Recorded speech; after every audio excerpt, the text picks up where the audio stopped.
So in process description in 5-6 lines, you simply explain we have 877 with this, we mix it, we compress it, we mix it, we recycle, we go to the reactor, this happens, The process description. Process, 5-6 lines, and then we.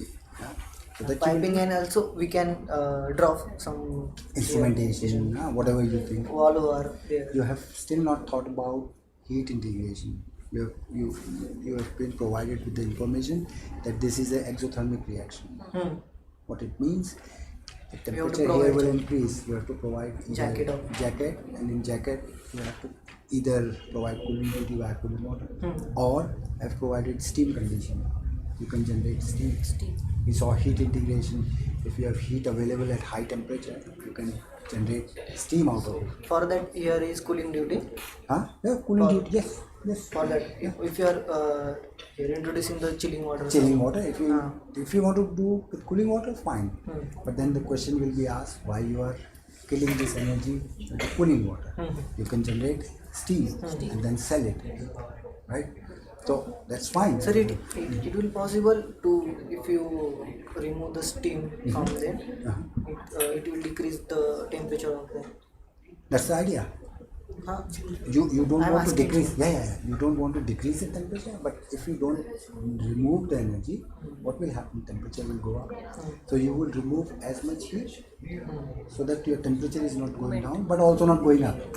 So you will not remove so much that temperature goes down, but you will remove only at the 300 degrees Celsius. Above that we can exactly. So you will remove only this. So this is per kilo mole. So this, and now you just have to calculate how many moles of methanol is produced, right? In kilomoles per hour. Then you know what's my power, what's my energy, which is released. And this you have to remove. If you remove this energy, your temperature will not go up and down, right? So you calculate how many x megajoule per hour is released based on multiply by moles per hour of methanol, and then we already know what's the enthalpy of steam.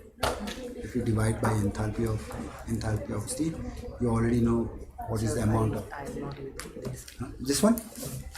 So you have 120 megajoule per kilomole of energy. Right?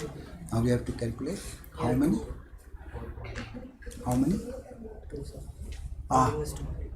Sorry.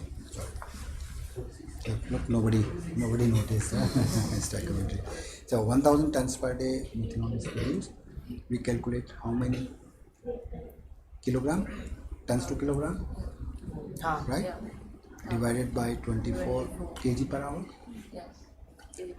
Divided by 32 kilomole per hour. Clear? So 1000 tons kg. Yes. It per converted day. into kg.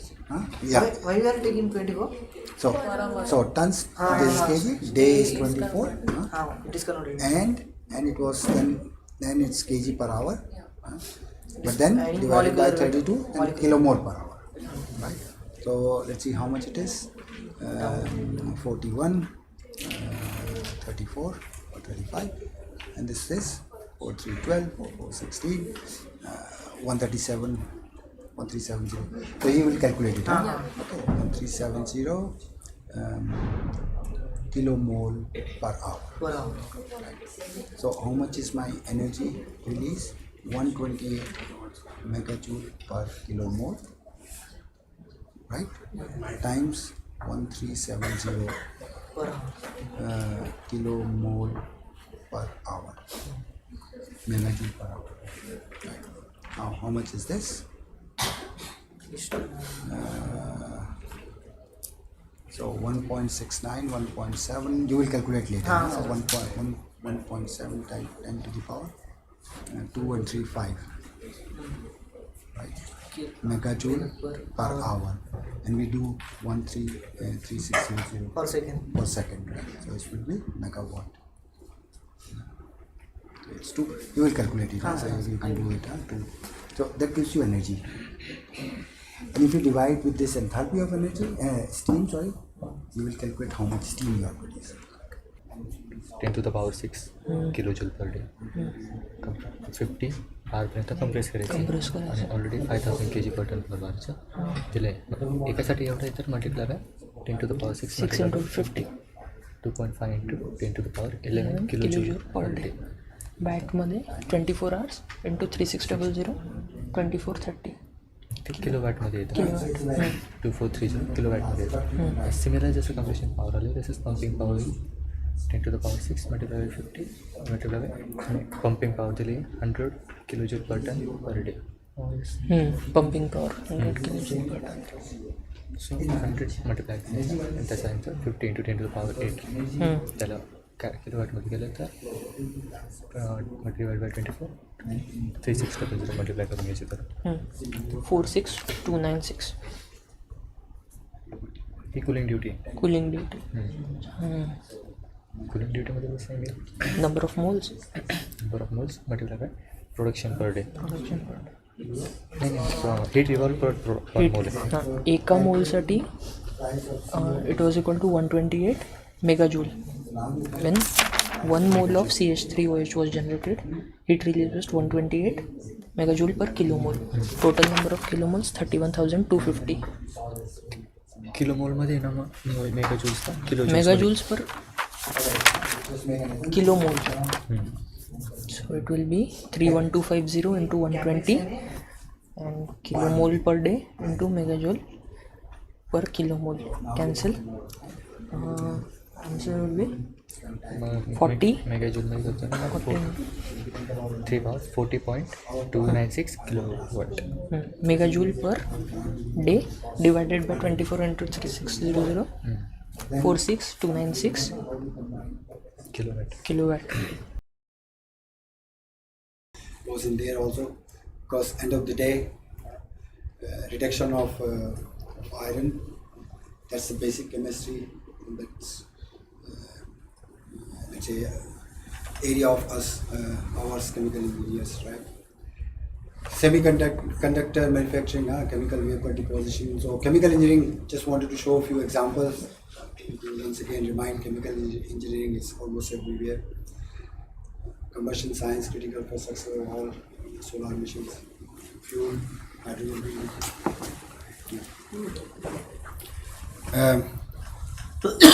I think if you look around ourselves, most of the materials we see comes from crude oil. Let it be the carpet here, the resin here, the plastics here, all these hard plastics, all those kind of things. They all come from petrochemicals, which actually starts from crude oil. So once again, just to remind ourselves, we have not made any wrong decision in chemical engineers. So, yeah. Industrial revolution we talked about in terms of CO2 emission and all those things yesterday. Yeah. Once again, people talk about industrial revolution, always the disadvantages, negatives. Life has become so complicated and all this. It was earlier better. One major advantage we saw yesterday, advances in medical science resulting from industrial revolution, resulting in life expectancy growing by 2 times over the last 100 years, 150 years. Yes, that led to many great inventions, right? And with industrial revolution, we also saw rapid urbanization, so people moving from rural areas to urban areas. Before 1900, almost 90% of population was somehow linked to agriculture. I don't know what it is now. At least in India, it's 50-60% now, and the number is decreasing every year. So first 100 year, 150 year, people exploited the resources from nature earth without thinking about what's the extent of damage we are causing. But in 50s or 60s, the focus started to move towards environment. There was these new terms poised in the last 10 years, CSR, corporate social responsibility. So the sole aim of corporates was earlier days to make money, to create value for their shareholders, but slowly it was understood that the purpose of corporate or one mission they have is also the social responsibility. It's enhancing the standard of living of societies around their sites or their works. And then now they are talking about ESG, environment, social and greenhouse gases, whatever. But so what I wanted to show here in last two lines, they started looking at environment after spoiling the environment, the planet for 100 years. And priorities changed. They had to include health and safety also. Labor laws became stricter and stricter. And the companies or corporates started to understand that they have a bigger mission apart from making money.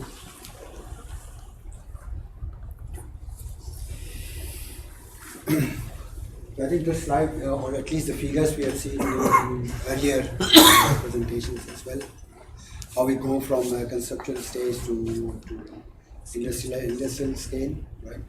But there are several stages in between, and but if you look at product development, it's driven by basically changing customer needs, technological advances. One example of this would be we are shifting now from gasoline vehicles or cars to EVs, vehicles. So it's a new product development. So it's an advancement in technology. Sometimes you have development driven by changes in regulation. So what could be one example here is what we talked in the first 2 days: CO2 emissions, CO2 footprint. There's a stricter regulations coming in. You cannot have any product with so much CO2 footprint. You have to start looking for something else. And going from coal-based or oil-based, natural gas-based to hydrogen-based energy production also. That's one example here. So what basically what you do normally, you start with some concept, some idea. Try to prove this concept in a lab with a very basic pieces of equipment. So here you could see the same reaction happening probably in the speaker, but that's how a real plant will look like. And here you could see the scale. If you are doing it with 1 liter per hour here, probably here is 10 to the power 5 liters per hour, large scale. So purpose from here to here are different. Here it's more, you want to prove the concept, you want to show to the stakeholders that yes, the idea works and we can make product A from reactant A or B. We go from here to here. Generally speaking, you will always have 2 or 3 stages in between. So that's, let's say, the lab scale, that's industrial scale. In between, probably you will have pilot scale, and then a demonstration scale. So generally speaking, going from this point to this point, probably you will have 2, sometimes 3 stages. And the scale for each step, normally scale of 10 is considered appropriate. You don't want to go from 1 liter per second suddenly to 1000 liter per second pilot plant. And what you will want to achieve from going from this point to this point, proof of concept, what we said. Let's take an example here. If once again our famous familiar example, CO plus hydrogen gives methanol. If you do it in a lab, you are not worried about how much heat is released. You will simply put tons of cooling water. You will not worry about extracting this heat at 300 degree via steam. You will simply use tap water. So you decide what's the focus, and focus is to prove the reaction and operating parameter, and rest all you forget. So for now, at this stage, at this scale. So lab scale, we simply try to prove the heart of the process, which is basic reaction chemistry works, right? But at some point you want to sell this product in market. We saw in the morning session we wanted to create or estimate the product price, how much, at what price we can sell this product, right? So you want to see what's the business model. We want to go out and see and check what's the price of reactant A and B, CO and hydrogen. We assumed something this morning, but you want to go out and confirm. You want to see trends. Probably you are here, up to here, you need another 4 years. What's the trend? What will be price in 5 years, 4 years? As we said, when you are at this stage, you are not thinking about all the safety issues. All what you know is I have reactant A, B, and product C, right? And you can identify hazards associated with this. But when you go from here to here, we'll see examples how going from here to here you will identify more hazards also. So in summary, at very low scale, probably some of the safety hazards you could ignore, you will not identify. For that reason, you need to go from this scale to pilot scale to demonstration scale, and then only you can industrialize or commercialize the process, right? So safety aspect we already talked about. You just put a lot of water, so you are absolutely safe. You will carry out reaction not at high pressure, maybe at lower pressure or even atmospheric pressure, and do your mathematical calculation and say if conversion is this much at 1 bar, it will be this much at 30 bar. Maybe you will do 5 bar or something, but maybe you will not push up to severe conditions in the lab because you are limited with all the experimental setup for doing this. You do not worry about HSE, already we talked about plot plan, how much area will be required for this. Sometimes you go from here to here and suddenly found that you need so much plot space that your economics is what you estimated here is out of window. So going here to here, so there are a lot of uncertainties. That means a lot of risk, process risk, unidentified also financial risk, because uncertainties leads to inaccuracy, and inaccuracy means you have financial risk in your business model.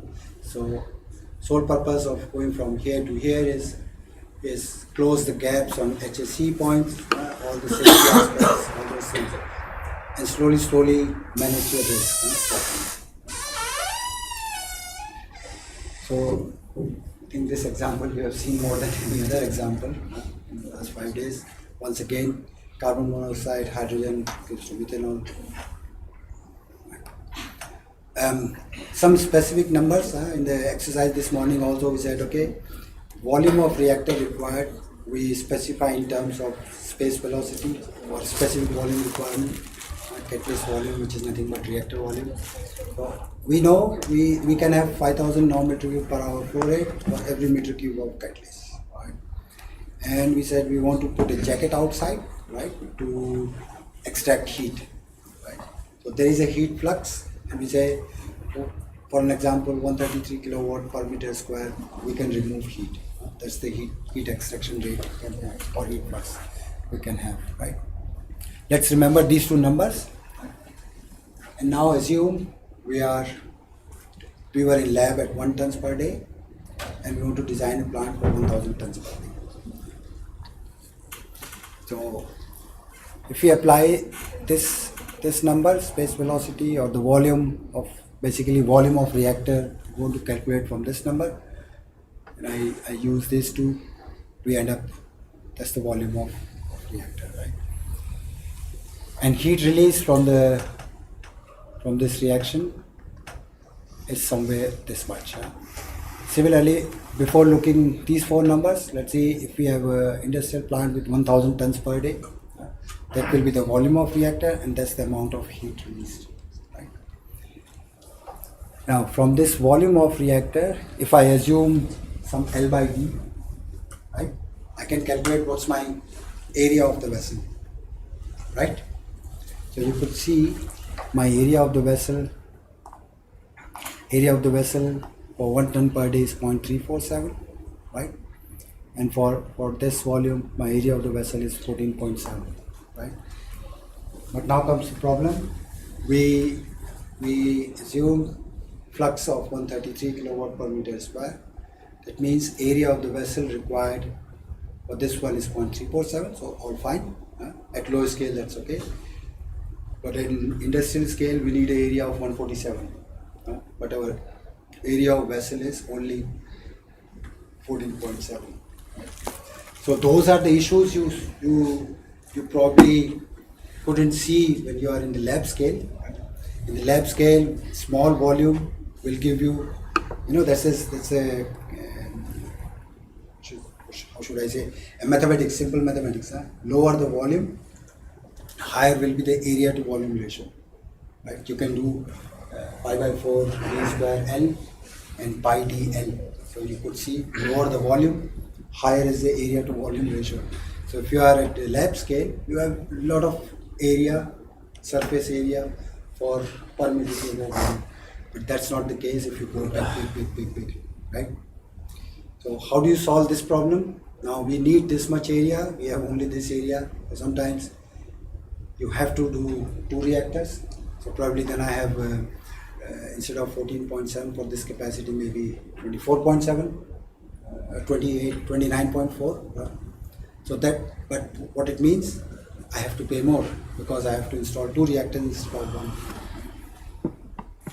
So it's just a glimpse of what you can forget at low scale, problems, issues which can go unidentified, and those things you have to identify, establish while going from very small scale to big scale, right?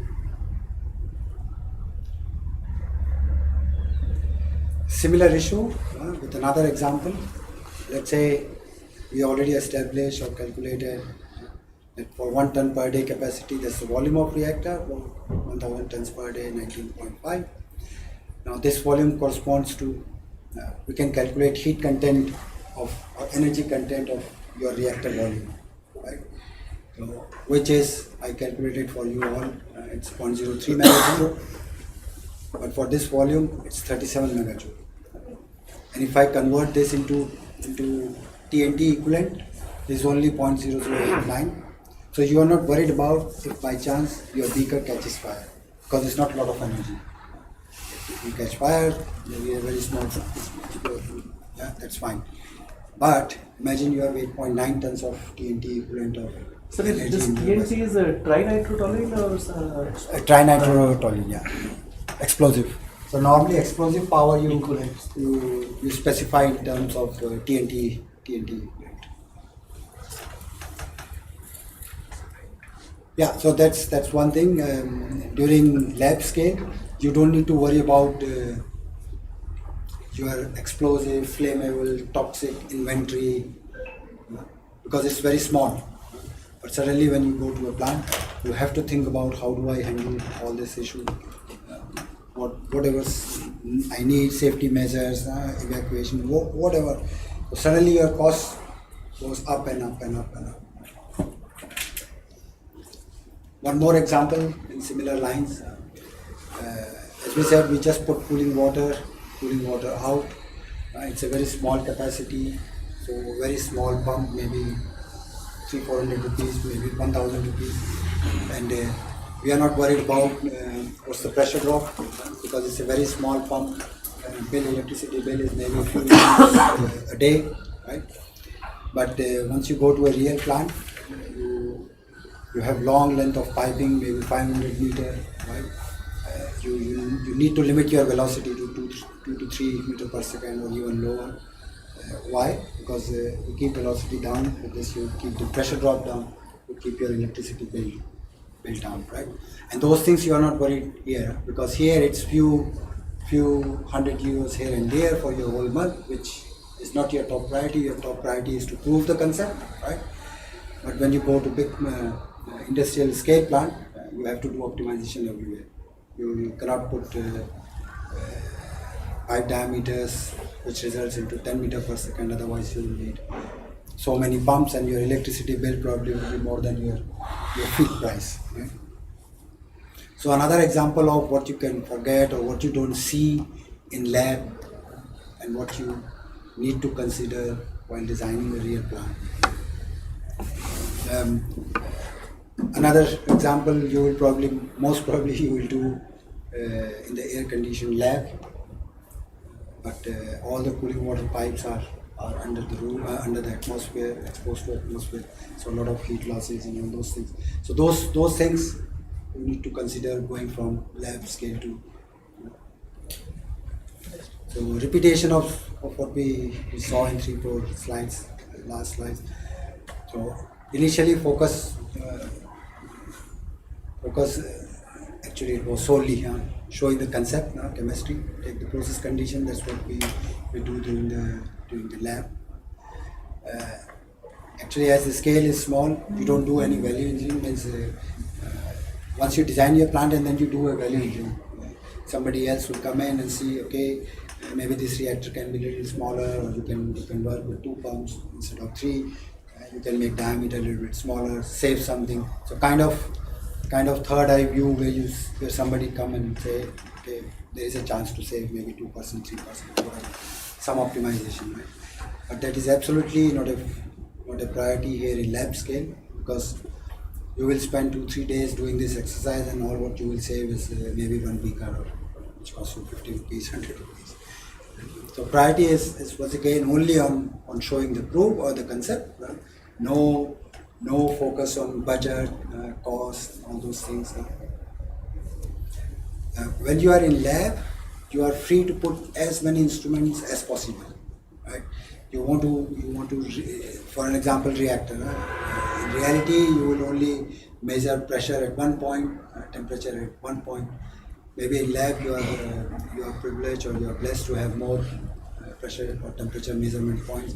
So you want to check the temperature profile also.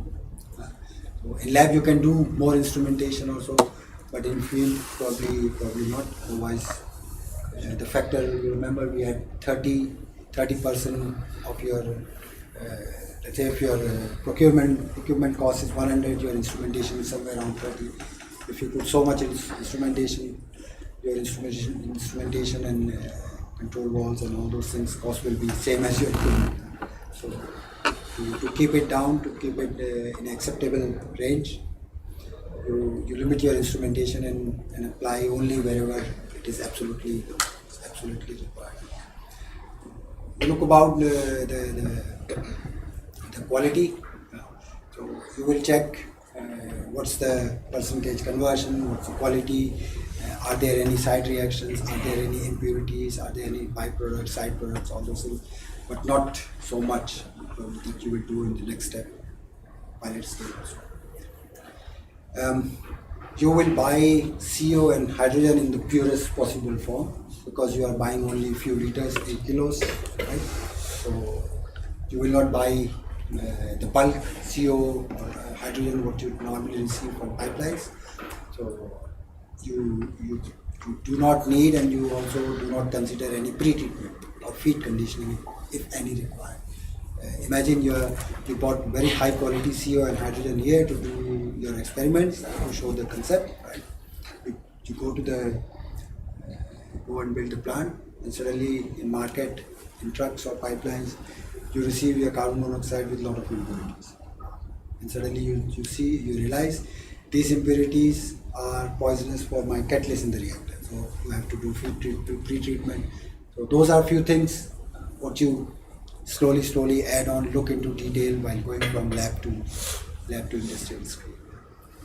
Product purification also, you will produce methanol probably in a technique or equipment. You will measure the purity and calculate your conversion, whatever, but you will not go and separate it from your unreacted. Like this morning we were talking about 30% conversion, and we said 70% unreacted reactants we will not throw, we will recycle it back. So in industry you will recycle back, but in lab you will not put any effort for doing that. You will simply discard it. So we said we saw in the previous slide 1 to 10,000, and we said normally 10 to 20 is a good step size. You go from 1 ton per day, then go to a pilot plant with maybe 20 tons per day, then demonstration scale plant, then for 3,000, and then go 300, and then go to industrial scale 1,000 tons per day. So as you go from here to here, your development cost, of course, increases. Here it's only few beakers. Then you have to have real pressure vessels, metal, all those things for pilot plant. Then you go to demonstration, it's even higher scale, so bigger mass of steel to be produced. So cost slowly goes up. So if you keep the X low, or let's say put more stages in between, X here is capacity of this divided by this. So if you keep it 20, for an example, going from 1 ton per day to 20 tons per day, and if you compare this with going from 1 ton per day to 10 tons per day, if X is low, and then you have lower risk, right? So more the steps between this to this, lower is the risk. High the scale, higher is the risk, because higher are the chances you forget something which could come later on as a surprise with impact on cost or on safety, right? Yeah, but if you skip, you could imagine if you skip 1 or 2, 3 steps, you save a lot of money also, and time sometimes, right? So for some products you have, let's say, luxury of time and money, so you can do go with several steps, small step, baby steps. But for some products, some technologies, you do not have that luxury. And carbon capture is one example. Society was talking a lot about carbon capture or CO2 problem 20 years ago, but everybody was sleeping. And now suddenly all these CO2 emissions regulations are coming in, and industry do not have time to realize all these steps. So they have to go very fast from this scale to this scale. It's a big challenge for industry. It's a big risk, a financial risk. All the financial institutions, they are also not keen on, if you go to a bank, they will always look at this development cycle before investing in your project. So they are not very keen on this fast industrialization of CO2 capture technologies.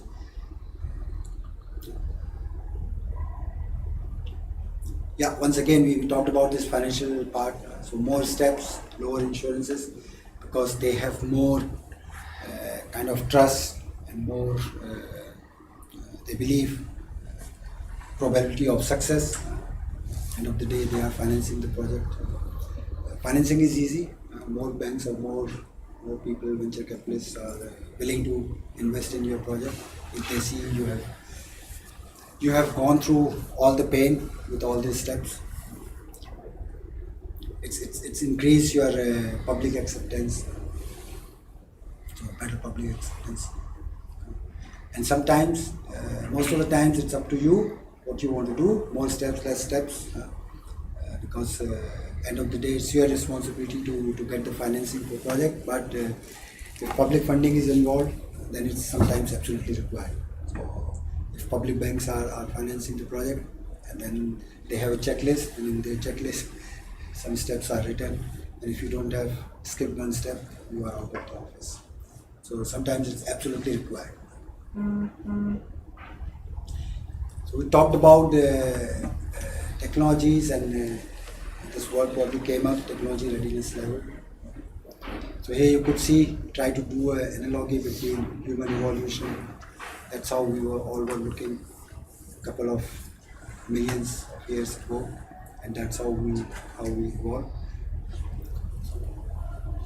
Probably another 1 million years from now will happen to us. But that's how we evolve. In a similar way, technology evolves. Right?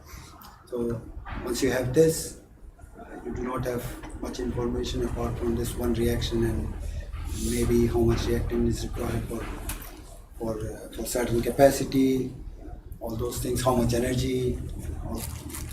but not more than that. But slowly you go to this level. You even know what is the diameter and length of this very small pipe. So that's how you evolve. It can be so. This is a kind of a term, TRL, and it's normally from 1 to 9, globally accepted. We'll see the definition in coming slides. Historically, it was developed by NASA, so they were doing a lot of new technologies at a very small scale. When we say small scale, it means they develop some technology, probably it will be used only in one rocket, maybe 2, but not more than that. So not the scale in terms of capacity, but scale in terms of replicable plants or replicable units. So they toys this term, and to see always how mature the technology is. So we'll see in coming slide the definition also. And yeah, as we say here, it was applied to all the components used in this spacecraft. I think it's not readable, but I can read it for you, or maybe. So TRL 1 to 9. 1 is the extreme, it is beaker and lab scale, where you do not have, apart from an idea, basic principle, concept, nothing more than that.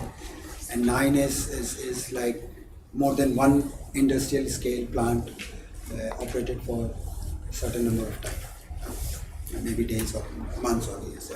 Means it's successfully industrialized, commercial product is produced and sold in the market. Right? You could imagine from here to here you go. Now I can read it for you.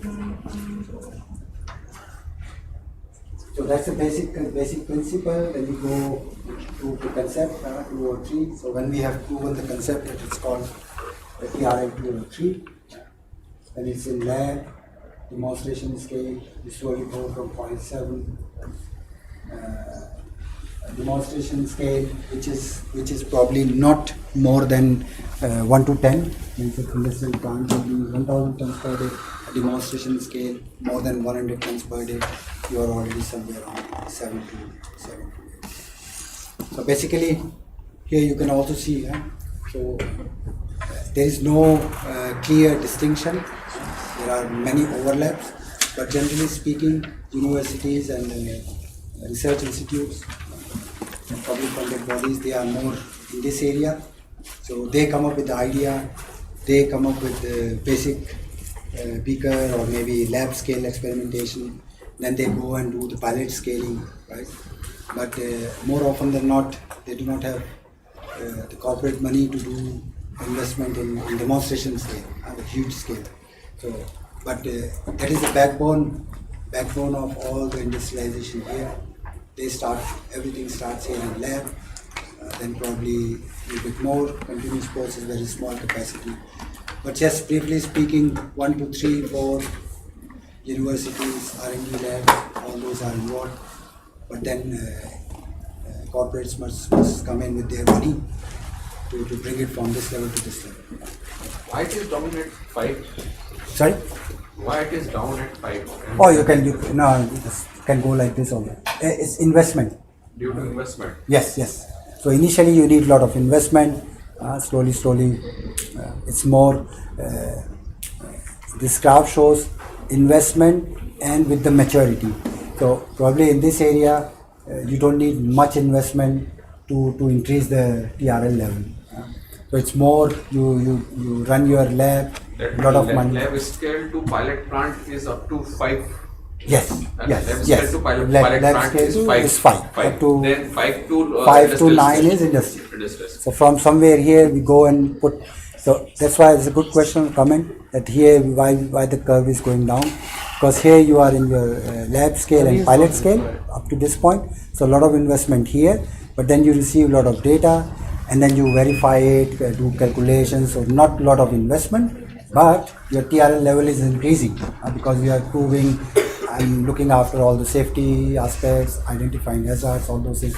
So in this reason, you do not make much investment, but in terms of money, in terms of equipment, but in time. But your TRL is still increasing. And somewhere here you have to start investing in the real big demonstration plant, which costs much more than the lab scale plant. That's why this graph goes somewhere here. And this point, and there's another curve here, the business gain versus the life cycle of the project. So this point is somewhere here. So you do your R&D. So this thing, yeah, I think I showed it here also. So this region is somewhere here. You could see this plot if you simplify something like this. And once you are at 9, that means you have already started selling the product and started to make money. So business gain starts at this point, which corresponds to this point. But let's take an example of any product you could imagine, which was launched, sold very well, people accepted it, everybody was standing in queue to buy it, but then slowly people lost interest, and then it stopped selling, and then it's kind of disappeared from market. When you think about any product from the last 10 years. Patanjali. Sorry? Maybe Patanjali? Patanjali. You have to be careful. Because there was a time when it was on its peak. So And Patanjali now we don't invested see. a lot in R&D and everything. They started making money. People buying it, standing in queue. So business gains increase. Then there was a peak, and what happened then? Now we don't find their products much in use. Okay, then we don't know what happened. Maybe some reports came out that their products are not as good as they are claimed, or whatever. We don't want to be political here in this room, but for whatever reason, their sales started to go down. Their business gain, and one day they are still there, but one day the product will be disappear. So that's the product life cycle.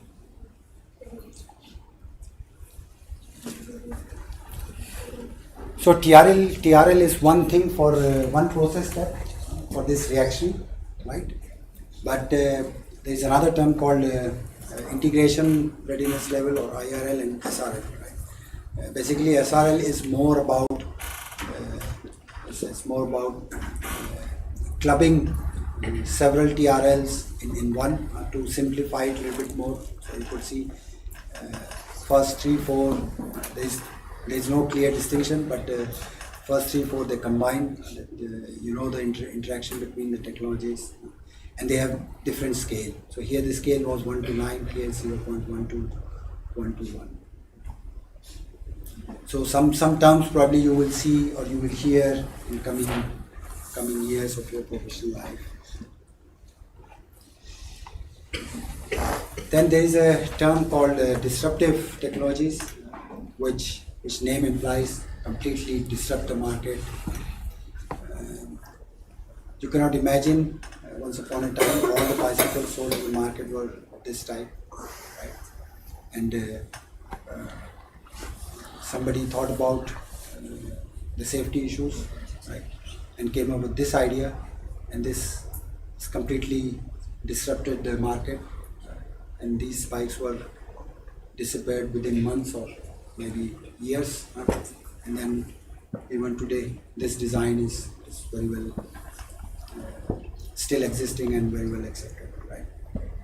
So somebody was sitting here on top and falling from height was an issue. And what are the disruptive trends we see in chemical industry nowadays? I'm not very much familiar about those things, but that's what I heard from people. Yeah. Process control, yes, I'm pretty much familiar, but automation and process control, that's what people worked in last 20-30 years, but it's coming a lot nowadays. Advanced process control, cloud computing, so digitization, all in all, is playing its role. Right? Questions, answers, comments, your views, your stories. No? Yeah. You talked about the product development. Okay. So we are currently we are going from fossil fuels to batteries or EVs. But I have heard that EV, the manufacturing of battery costs more CO2 emissions than a lifespan of one single car or bike. Where did you find it? Internet? Internet. So one caution, internet is filled with a lot of information, yeah? And information is like is provided by people, and that is based on their opinion. So you will find on internet exactly opposite opinion as well about the EVs. So yes, it's based on assumptions, what you take and how you calculate. As you can prove, just producing the EV will cost you more CO2 than using a gasoline engine. Probably they are using very low life of battery. Right? Yeah, so you can't say much about that. It's true. There is nothing right, nothing wrong. It's just different. So based on their assumption, they can propagate their idea or their opinion. So it's always good to ask questions and go into details of what was the assumption, how they did the calculation, right? All those things. Maybe they will say in the battery the efficiency loss is too high, efficiency of battery is too low, battery life is low, you have to change your battery every 1 year. Yeah, those kind of assumptions you made, and you could end up in this conclusion that your CO2 footprint of EV car is more than this. Yes, that's what we just said. Yes, sir. Yes. Suppose in lab scale development to industrial scale. Suppose area required, as you explained in your presentation, this area required is based on the volume is less, and area required as per the heat flux is very high. Then what are the solutions? So solution, we discussed one. We split the reactor into two. So if you have two reactors of let's say 19.5 meter cube one reactor, instead of this you take 9.7 meter cube of two reactors. So you have same volume of reactor, but as the volume is low, your area per unit volume is more. So probably with two 9.7 reactors, you will not have 14.7, maybe 20 meters square. So with this, you increase the area available. But still area required as per the heat flux is very high. It's very high. So this was an example to show the trend. And what are the other solutions? Other solution is then you go for heat transfer methods with high heat flux. High flux. High heat flux, yes. Right. So instead of jacket, industrial plants you will not have jacket, but you will have a coil. Liquid coil. Huh? Liquid coil. Liquid coil inside your Sometimes chillers. Then you don't go with cooling water 20 degree, you go with chilled water. So with the same amount of water you extract more heat. So those are the solutions. But the idea here was more to show what could be the problems. But before separation of one reactor into two, it is better to use chilled water or just. It's again the capex opex. So because if you go with two reactors, then you pay more. Then you have operating fixed cost issues is low, but operating cost will be high. Operating cost will be high. You need to split it. Probably more pressure drop. That's all. Yeah. Anything else? All clear?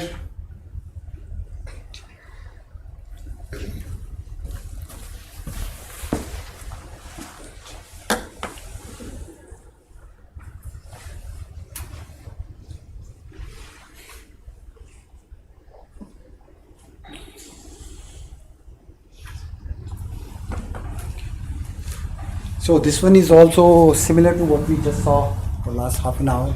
The same line of thought. We saw the project life cycle. We talked about it. We didn't see it in detail, but now we'll see what exactly is conceptual, basic, detail, how we execute, and then finally operate. Right? We talked about in last few days. We even worked with block flow diagrams. We already prepared a process flow diagram. We'll see tomorrow, right? So what are the differences? What information will increase from this to this? What are all project stakeholders? The client, contractor, suppliers, vendors, society, authorities, governments. So, and we are talking about process plant, chemical plants. So it's not only chemical engineers, but we need mechanical engineers, electrical engineers, all kind of other disciplines. What engineering tools we use? Somebody was asking, are we going to do all these calculations in real life? Not really. You will have softwares available for this. You will have tools to calculate your capex, calculate the weight, all those things. So those things we'll see. We'll see in coming slides, right? So project life cycle, initiation, you define it. So let's assume you are already already passed through these TRL levels. You have done your lab scale, you have done your pilot scale, demonstration scale, and now it's time to launch the business, build a real plant. But building a plant is also not an easy thing. So what you do, you start with initiating the project, defining it properly, planning it. You execute it, then you construct it, you perform, check the performance, control it, and finally project closes. So what we do in this phase, basically detail out all the tasks we perform, necessary tools required, skills required, hire people, buy all these tools if you don't have, right? Control, you keep check on your cost and schedule, right? And finally you close the project with the proper documentation, right? All the contracts are closed, wrap up things, and then hand over the plant to. So please can you go? Yeah, sure. So we are talking about, in the last session we saw how we go from concept, lab scale to demonstration scale, pilot scale, and then to industrial scale. And now we are talking about a real project where we will build a plant. So how this plant will be designed, how the project will. Right from the conceptual stage. Conceptual stage. So conceptual stage is gone. Now you really want to build it. So you will go out, define what exactly you are going to do, execute it. Execution means you do your pre-basic engineering, basic engineering, detail engineering, go out and buy the hardware, go and construct it. You control during the project execution, you control the whole project based on your cost, schedule, all those things. Finally close the project, hand over the plant to the owner, the client, and he will operate. Erection, plant erection, is it the same? It's the same thing here, all comes into execution. Okay. So it's like execution here means basic engineering, detail engineering. You develop your engineering documents like PFD, PNIDs, operating manuals, all those things. You go to the next level, detailed PNIDs, conduct your HAZOP, cell studies, all those things.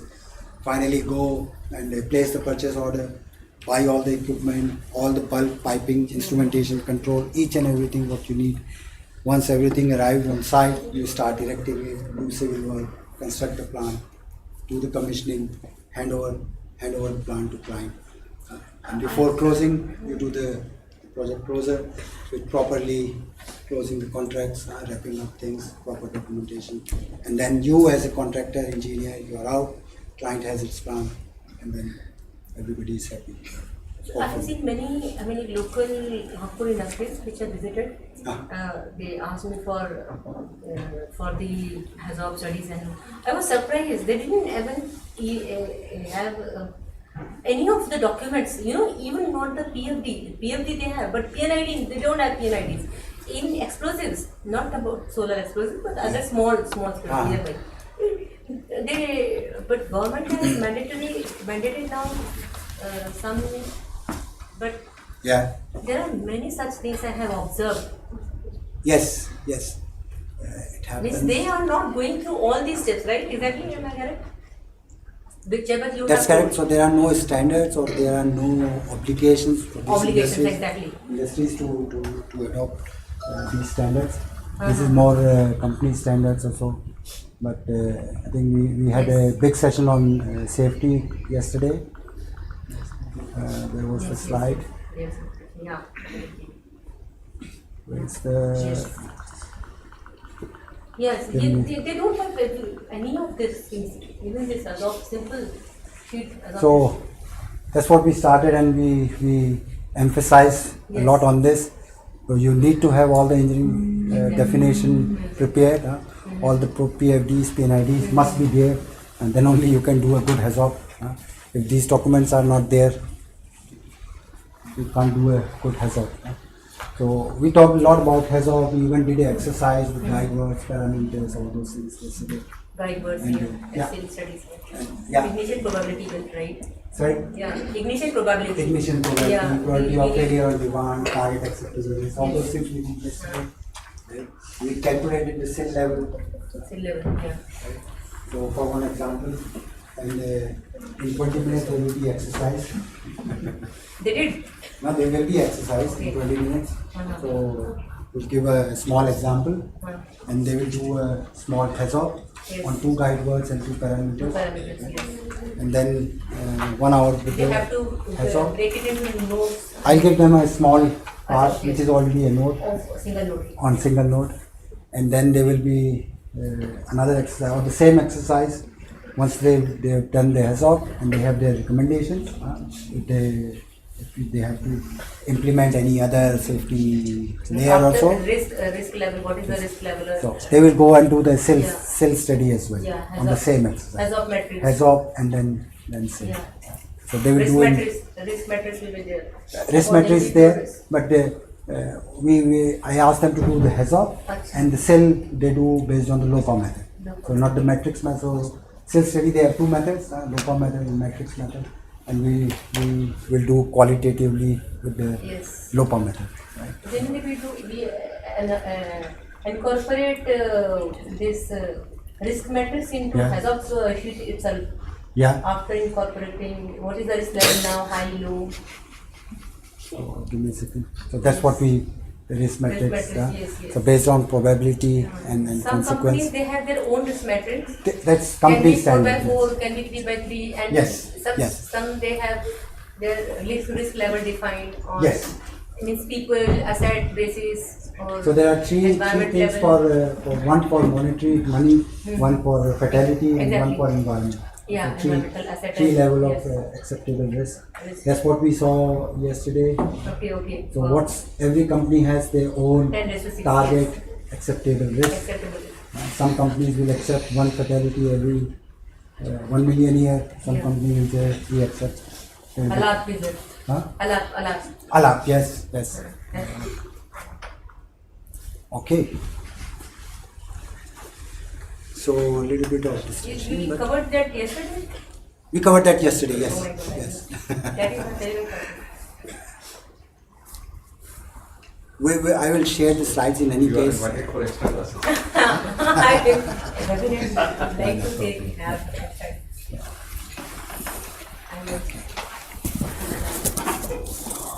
So half an hour ago we were discussing that once we are here, we easily forget pre-treatment purification because we are in lab. We don't worry about, we don't work with impure bulk fuel, bulk feed, but for labs.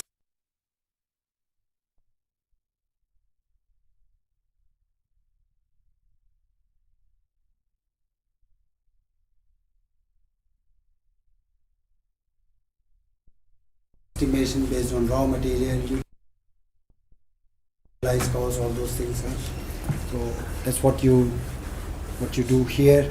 Another let's say, cycle you could see here. You do your market research, pre-feasibility study, feasibility study. At this point already you start talking with the authorities, do your environment impact assessment.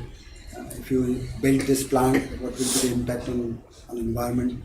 Nearby river, how much effluent you are going to put in this river, how much venting you are going to do, how much air emissions you will have. So impact on environment already at this stage, right? Because this can cost you 3 to 5 years, and depending on complexity, size of plant. Right? So once this phase is done, you start the plant, you operate the plant, and finally you operate it for 20 years, 25 years, whatever, and then you finally decommission it.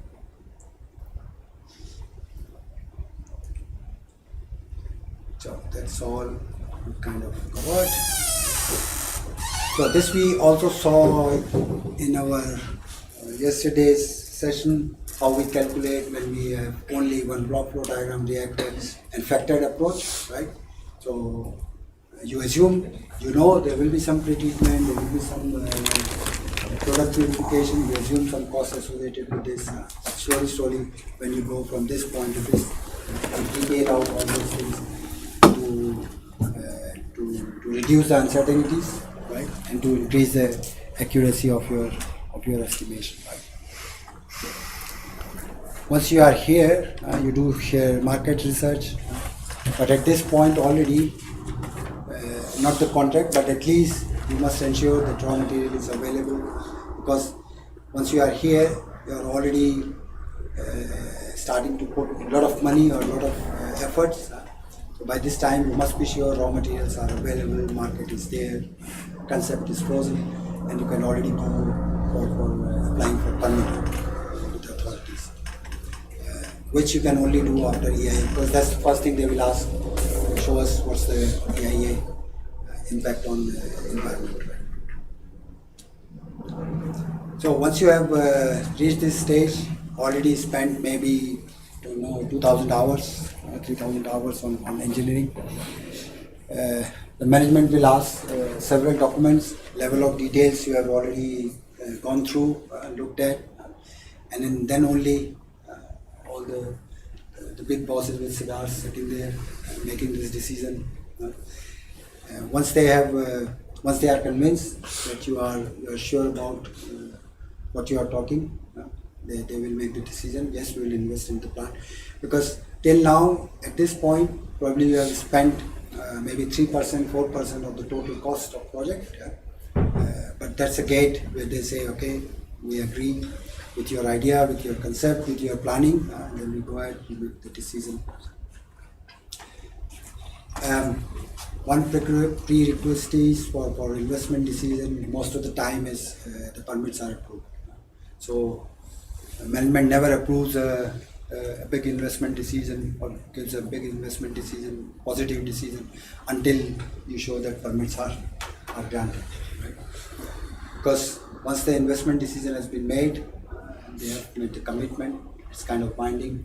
People here doing the engineering, they will go and legally binding purchase orders or ask for the supply of equipment, which costs a lot of money. So until unless this is approved, and we are sure from the government side, management will never sign off the investment decision, so that you can go with the money, with the clearance that yes, we can buy the equipment now. Project financing is not always true, must be secured. Ideally must be secured before the decision. It can be, as we said yesterday, can be internal, can be external, debt or equity. Maybe you are more familiar with the financing, project financing also. Yes, but this permission, and because we have to ensure from MOEFCC, which is What's that? Ministry of Environment. So authorities, local authorities, for greenfield and the brownfield projects, Yes, we have yes. the conceptual level. So that's the permit, huh? Yeah, That's the permit. permit. And there Permits there can be is- for construction, permits can be for operation, permit can be for extension even even that is the extension. brownfield. Yeah, even extension. Yeah. So that's all in permits, huh? Permits approved once you have this.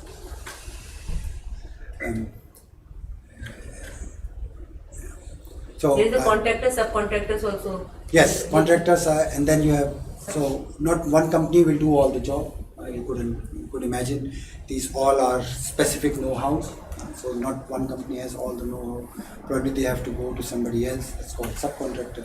But if you are making a contract with one company, and you make a contract in a way that they are allowed to go to their subcontractor, so legally we are not directly linked with subcontractor, but our contractor is legally bound to subcontractors.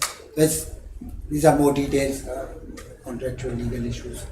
But yes, there are contractors, subcontractors, vendors, suppliers, many stakeholders, many parties. But what I wanted to say here, by this time, when you go to these people, management people, you must already identify all the contractors, all the service providers, because sometimes you leave it for later stage and suddenly you found you do not have any contractor who could do the job, or not within the place or within the budget. Somebody is available but he's asking 10 times what you assume. All those things needs to be identified. You must be clear about all those things already at this stage before the investment decision. This is an environmental impact assessment EIA. That Yes, is very environmental important. impact. Yes, assessment, yes. That you need to do before going to these people for permit application. Yeah. Authorities will ask you, please show me this EIA report. Yeah. And there are many things you have to get it done. You will not do it yourself because you will not be referee of yourself. So you will do it from external consultant, and they need to be qualified, verified. Many aspects. NIRI is well known for EIA report Sorry, pressures. who? NIRI agency in Nagpur. Okay. So one example, and which kind of projects for all? All type kind of criteria 1, criteria B, B1 and B2. Okay.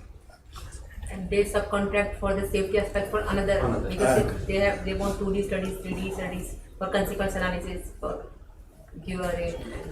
If that is in allowed prison or something for social, individual risk or social risk. Yes. Just you have shown 10:6 or 10:4. Yes. Yeah, a country specific criteria. Yes. Yeah. That's a country specific. country specific. India is has not its own, that standard. We follow EU or European standards. Okay. Yeah. So what you probably see from comments from other participants, other professors, that there's a lot of efforts going back of the stage. Environmental impact. Yeah. So a lot of effort is required to reach this point.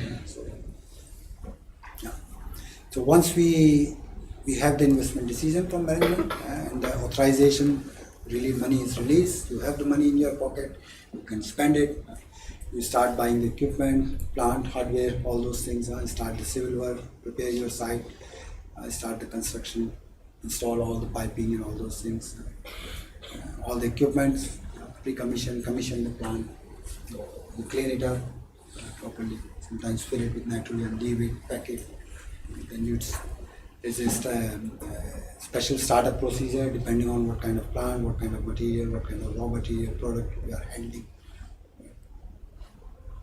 So whatever is delivered to you, you will always do a lot of testing in the workshop, once arrived on the site, probably once with the water at high pressure, then probably with air, then probably with the live material, slowly put energize the whole system and make it ready for the startup. So that's all in this phase, detail engineering, construction. So once you are ready for the startup, all necessary checklists, you check once again, all the pre-commissioning, commissioning completed, nothing is left. Safety is probably taking very high priority in this time, just to get the clearances, just to get permit.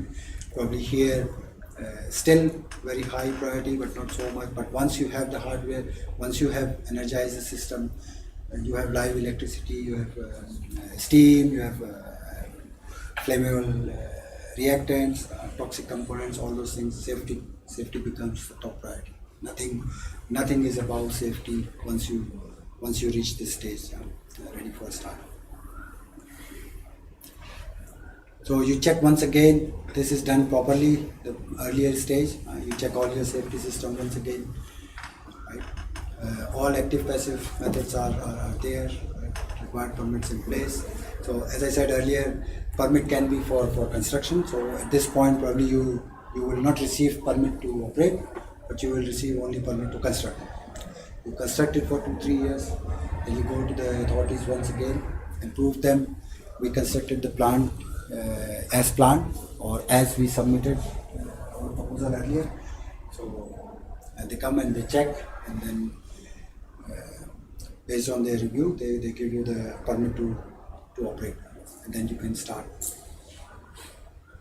Most importantly, all stakeholders are agreed that the plant is safe to start up.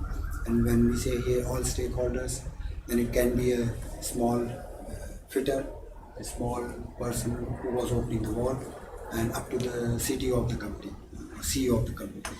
That's what I meant here with the stakeholder, not the banks and others, but right from bottom up to the top, everybody must agree that now it's safe to start. If somebody who is working in the field at our level says, no, I don't feel safe, we must go there and check if this wall is closed or not. Even the CEO of the company must listen to him and agree to him. So each and everybody must be on board, aligned before the startup. And there is a real procedure for this. Everybody must sign it. Nobody can later on say, I didn't agree, and they started it and something happened. So, then once you start it up safely, properly, you hand it over to the owner, to the client, and then they do the day-to-day operation. Chemical engineers are involved in troubleshooting, optimization. Right? As the engineer or contractor, you build the plant, you are out once the plant has started up, you give it to client, but it's always good to have feedback from the operations to engineering team.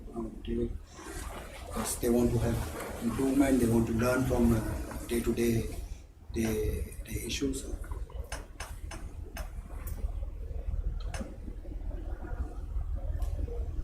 So we said the feasibility startup in between E&C, engineering and construction. So that's the phases. I think you were asking, conceptual design, then you go basic, detail. So in terms of diagrams, here we are only one page block flow diagram. We talk many times. Then you go to basic engineering. Probably you put, instead of reactor plus separator plus cooler plus steam drum plus all those major equipments. Then you go from equipment to instrumentation level, all kind of safety system, PIC, all the control loops, so transmitters, all final elements, control valves, all those things, safety valves, all the safety measures. You go from PFD to VNIT. Detail engineering, as an example, on PFD you simply say a line connected from reactor to cooler, but in detail engineering you need to have drawings to show where exactly it will be connected on reactor, how high it will be going before the bend, how many bends, what will be the total distance, what will be the equivalent diameter, all those things, what insulation, if there will be any heat tracing, cold tracing. Sometimes you have say cold fluid, you have to, or hot fluid, you have to keep it hot because you will have condensation. Sometimes you just put the electric wire and supply energy. So all those details, that all comes in here. Right? And then with the size of the arrows, you could visualize the time required. So this, probably this morning you did it in 2 hours, but in reality it's and the conceptual design itself is a greenfield project. I mean, like that counts under the greenfield project, where you should do the CFD studies. Because there is a terrain and everything, because how if the toxic gases, it will bound and come back, all that sort. In the conceptual design itself, foreign countries does that studies. So probably you did that in 2 hours here, but in reality you need a little bit more than 2 hours. But, basic engineering, somewhere around 6 months, depending on complexity of project. 6 months to 1 year. Detail engineering maybe 1 year to 2 years. Construction can take maybe 2 years sometimes.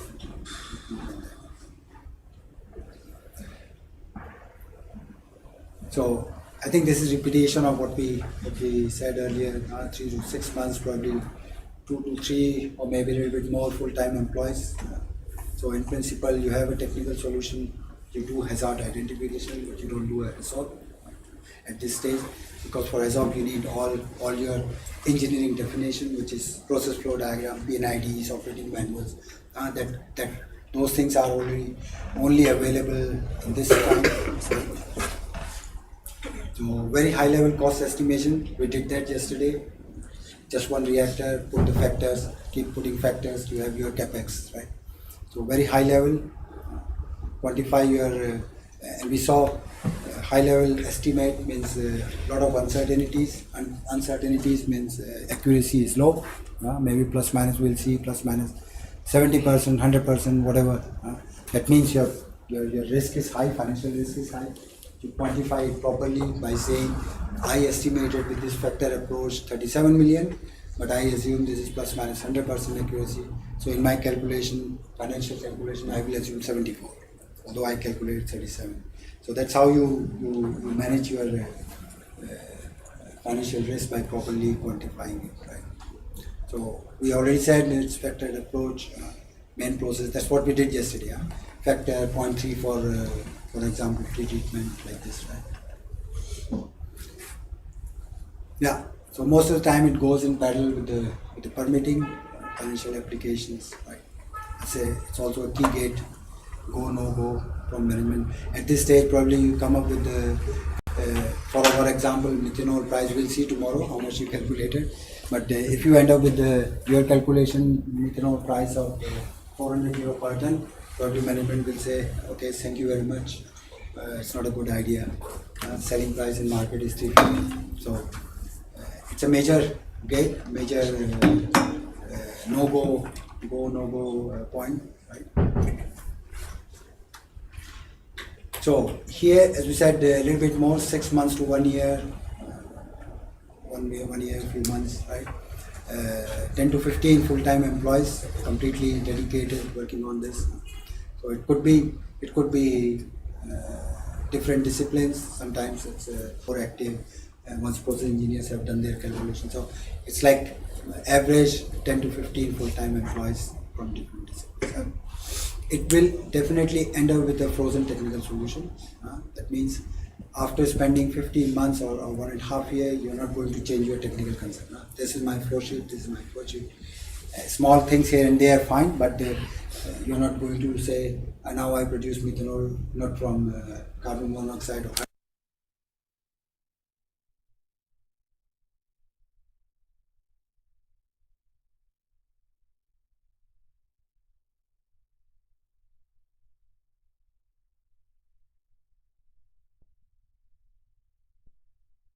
HAZOP, probably HAZOP sometimes, as it is already done, you reconfirm it. Going from here to here, as we saw in the morning and yesterday also, you refine. Most of the time in this phase you calculate yourself, right? So all in all, you refine your cost estimate. With this you increase or reduce the uncertainties and increase the accuracy. So probably here you are plus minus 100%, 70%. In this area you are somewhere around plus minus 50% accuracy. So you already in this phase have already a planning for the next phases, project schedule, resource planning already in place. So imagine you have this, we talked about this methanol plant, and you know this reactor would be 12 meter high, 3 meter diameter, and then you have all those things. You need so much civil work, you already have an idea. I need specialized companies to do the civil work. It's not the same company who built the houses, right? Foundation for the house. So they are specialized companies. You need to already have planning for your resources, where these companies will come from. Sometimes even up to that level, you have to think at this level or in this phase that I have a plant coming up or plant somewhere in middle of forest, and construction, during the construction phase I will have 10 times of workforce there. Probably in real plant it will be 100 people, but during construction it will be 1500 people.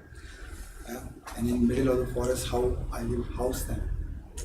You have to think about, if it's 2 years period, probably their families will come with them, where their kids will go to the school. So even that detail of resource planning you have to do already in this phase. stop that. Those small things, those are small things. You can easily say, okay, then I hire a person who is willing to come alone, not without his family. But more often than not, you will end up in a situation that you will not find people who are willing to come. So those kind of things, small things, you have to think about already in this. Yeah. Huh? Tea break. Tea break? Yes, yes. So a tea break was requested, and now we have a tea break and then come back. Continuing on the same line, from basic to detail. Now we have a big team of engineers, other people engaged for more than 1.5 years roughly. So as we said, during this phase we already have a frozen technical solution. So no change possible from this point onwards without any major impact on cost, because you engineered everything based on the technical solution. Spend a lot of time, probably a lot of money, and there is a change. All these efforts are let's say wasted.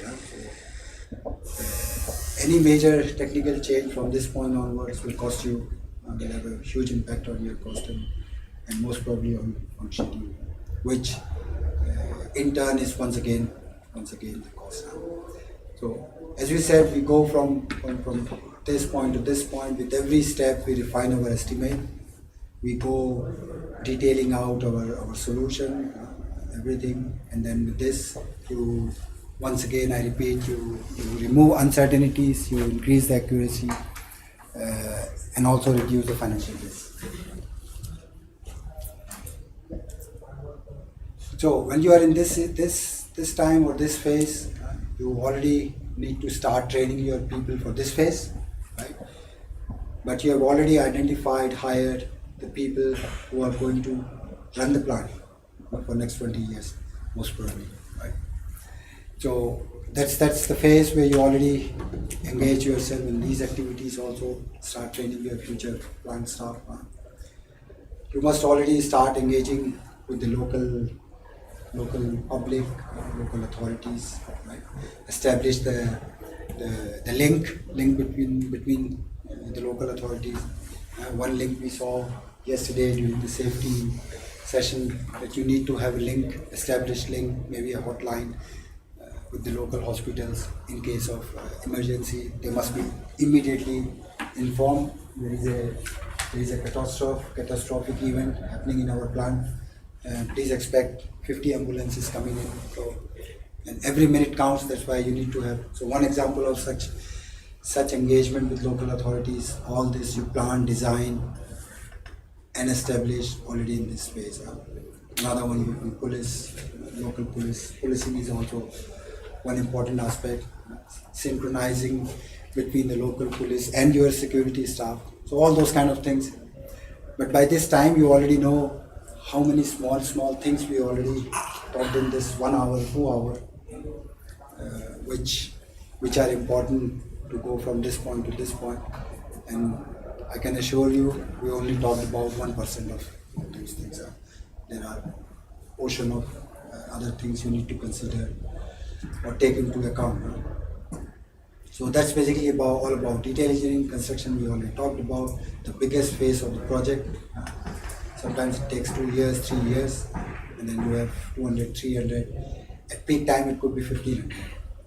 Something like 1,000, 2,000 people working on site. If I remember correctly, for Jamnagar export refinery, there was 1 lakh people working at peak in Jamnagar. Just to show the scale based on complexity of.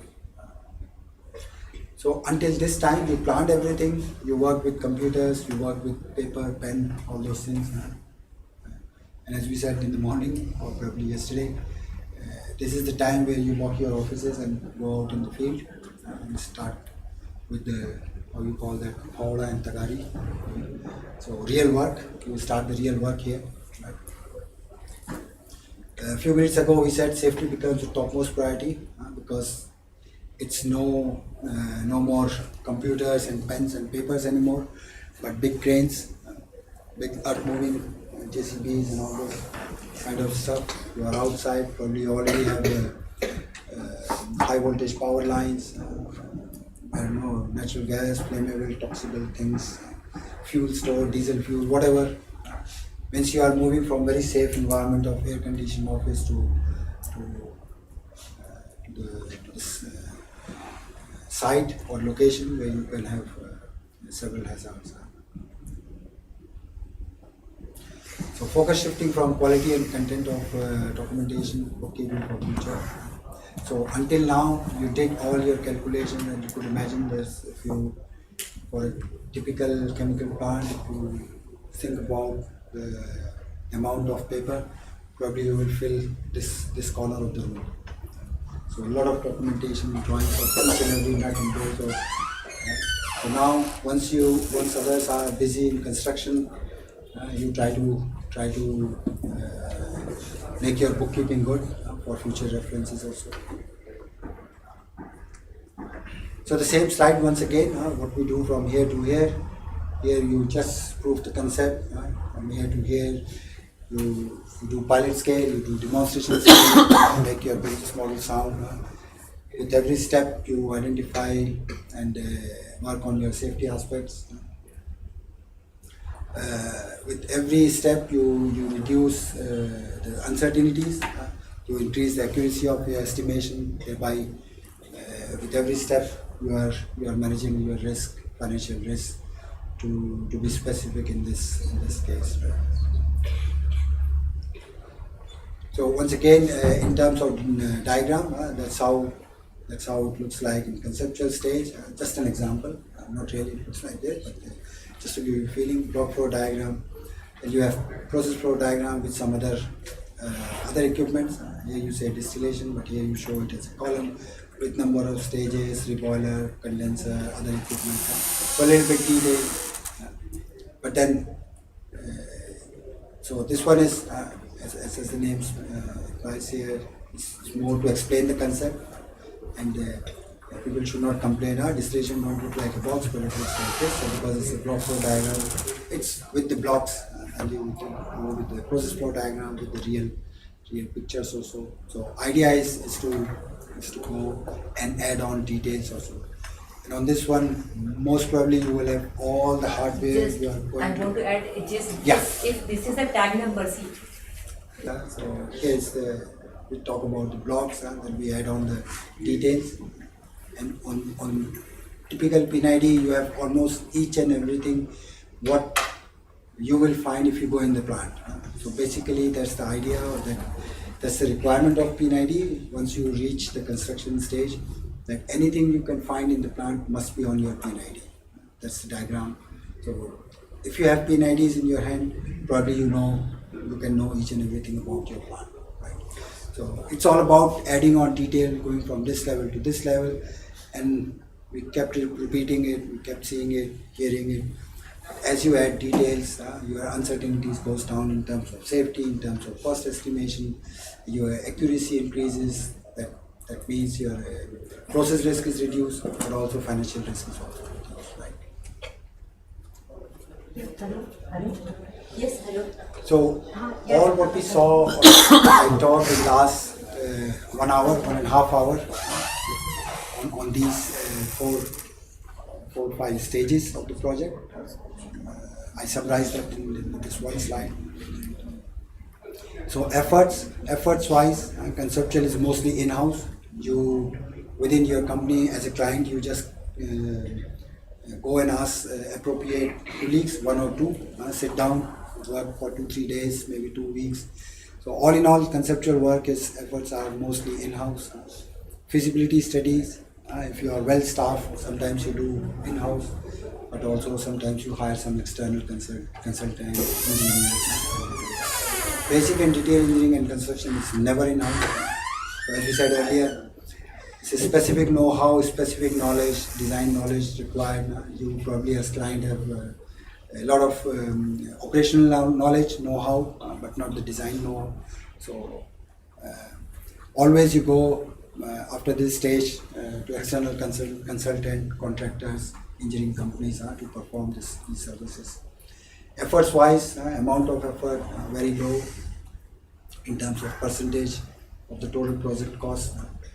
Less than 1% of money you spend up to this stage, probably 3-5% here, detail engineering almost 10%, and then remaining 90% on buying the plant, constructing it, and all those things, right? Definition wise, you have almost nothing apart from one piece of paper with one block, two block maybe, that this is reactant A, B going out, reactant product B or C, whatever. So a few pages, 1 page, 2 page, maybe maximum few pages, process description, right? You go from conceptual to feasibility, you think about where I will buy the raw material, where I will put the plant, how I will acquire the land, all those things, where we will sell the product. We will need 5 years to build the plant. What's the market forecast for the product we are going to sell for next 5 years or probably 20 years, because we are going to operate for 15-20 years, right? So those kind of things you do here in this level now. Then you go with a little bit more definition. You start generating process flow diagram, how everything will look like. You will start sizing the equipment. You know main control loops, say major safety systems you will install. So going from this to this, your engineering definition will grow from none to complete. Because before entering construction, your definition must be complete. So you grow from 0 to 100, slowly. Financial risk, we talked on every slide. Initially, your risk is very high because there are so many uncertainties, so many things you have not seen.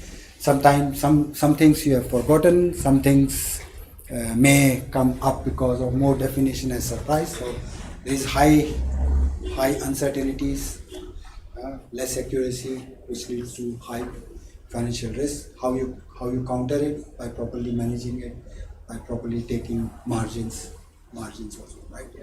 So as you increase your definition by spending more time, of course, you reduce your financial risk because your accuracy is going up, right? Same with the process risk. Once you are in this stage, it's only one block flow diagram. You just know one reactant, two reactants maybe. You don't know any other hazard arising from anything else. So as you go in detail, you identify more hazards, risks. In this stage, you have before this stage, you have already identified all the hazards. In this stage, you already managed it. So with managed, we mean you identified the hazard and you already suggested and implemented all the safety measures required to reduce the risk of these hazards. In detail engineering, you do the SIL study and reduce the risk to acceptable level. Right? In terms of accuracy, plus minus 90%, 100%, 50%. Once you have finished your detail engineering, and this finishes with real offer from supplier, you already know I need 39.31 tons of steel. So very accurate number. And you already have an offer from somebody who said I will supply it for 10.21 euros per kg. So it's very accurate. Percentage accuracy is you have at hand all the offers which are actual and valid for next couple of months. So percentage accuracy or percentage error we can say is zero here. It's actual. Time wise, we said little effort here, sometimes days, weeks, but never more than 2-3 months. Feasibility study, depending on complexity, trouble with authorities, can take up to 1 year because that's a major part of feasibility study. You already go perform an EIA, environmental impact assessment, go to the authorities, start an early dialogue with them. All those things, so can take up to 1 year. Basic engineering, as we saw, 15-20 people working for a couple of months, lot of documentation, lot of engineering to be done. So up to 1 year it needs, right? Detailing out everything, that can take also a lot of time because you have done your work. Now you go to the supplier, and the supplier may take several months to do the engineering before committing anything to you, that I will supply this for X price, and which is valid for next X months, right? So time-wise, very little time here spent, 6 months to 1 year here, 1.5 year maximum here, depending on complexity. So, but yes, right from inception of idea within the company up to putting the purchase order or start to buy the equipment, 2 years, somewhere around 2-3 years, and then another 2 years to construct the plant. So you are already 5 years. You're talking about 5 years. Some people may retire already in this time. A long period, but this plant will also operate for 15-20 years. I think that's it from my side on these two topics. Any questions, comments? I can answer. For project and startups, we need money. So how to keep up with investors? How to Get convince them- the investors? Right. Good question. Very good question. So we talked about at some point, I don't remember on which slide, but business plan. So once you have your conceptual design and your basic engineering, somewhere here, I think it was, yeah, on this one, we said this is the point where you go to the top management of your company and ask them. So this is what we have done. We have done our market research, pre-feasibility study. We have already talked with the authorities.